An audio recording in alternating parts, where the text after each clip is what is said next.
नमस्कार, सत श्री अकाल, राम राम। मैं आपका दोस्त किसान सलाहकार रमेश बांबू। आप सभी का स्वागत है आपके अपने चैनल आरबी सलाहकार में। साथियों, जो गेहूं आपको दिखाई दे रही है स्क्रीन पे, लगभग गेहूं की कंडीशन अब हर एक जगह पर देखने को यही मिलेगी। यानी बलियां निकल चुकी है, मार्च का महीना लगने वाला है, यानी लग ही चुका है। मानिए 2 दिन बाकी है। आज 26 तारीख को ये मैं वीडियो शूट कर रहा हूँ।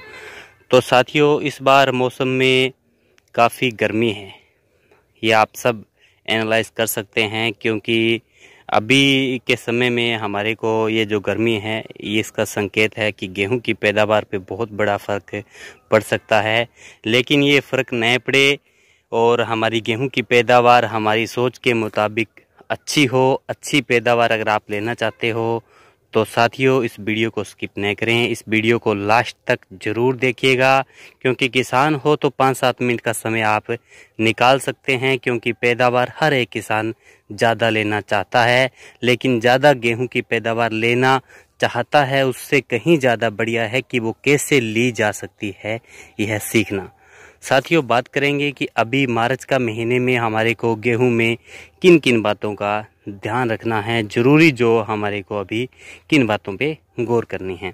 साथियों, अभी तक हमने एक तरीके से हरा घास तैयार किया है, अभी दाना बनना बाकी है।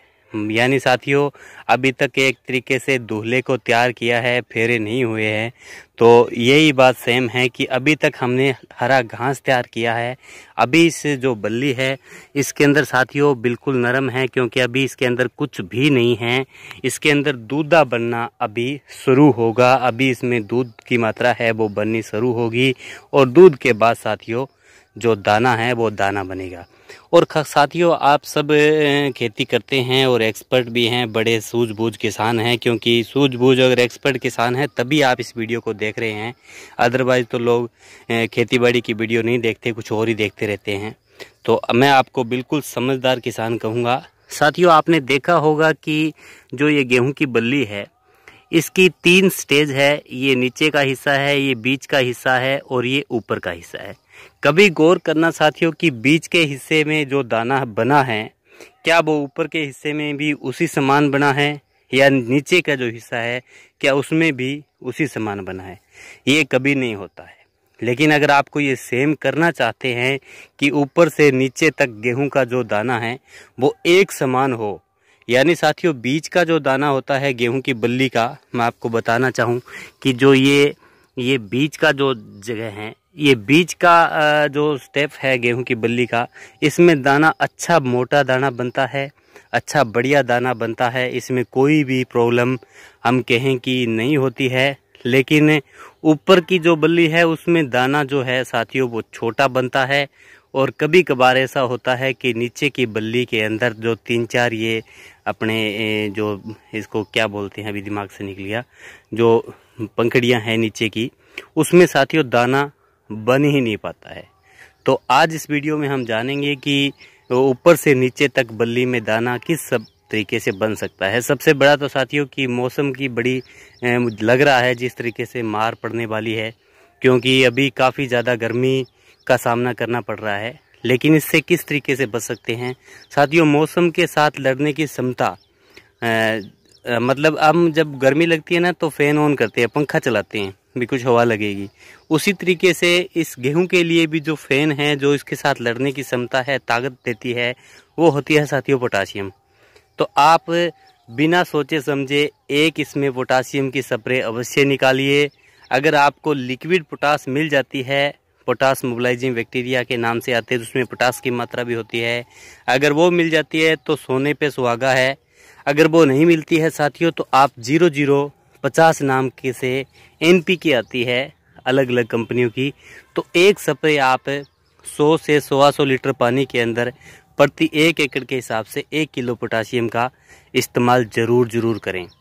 दूसरी बात साथियों जो ध्यान देने वाली है, हमारी जो खेत है उसमें नमी बरकरार रहनी चाहिए।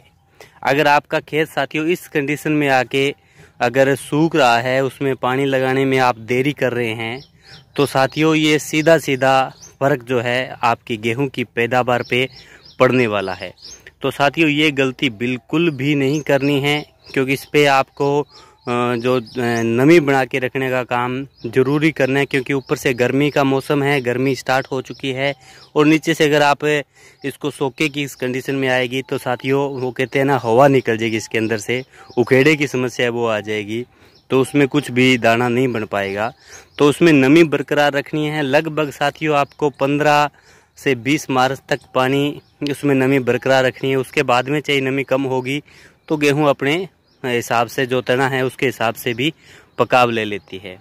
और साथियों इसमें करना क्या है, एक आपको ध्यान और रखना है, वो ध्यान आपको ये रखना है साथियों कि आपको इसके अंदर चिलीटेड कैल्शियम आता है, मार्केट में काफ़ी कंपनियों का मिल जाता है चिलीटेड कैल्शियम। क्योंकि कैल्शियम को हम सब जानते हैं कि दूधा जो बनता है उस समय कैल्शियम की बहुत ज़्यादा ज़रूरत होती है। हमारे घरों में पशु भी होते हैं, जब वो दूध देते हैं तो हम उनको कैल्शियम देते हैं।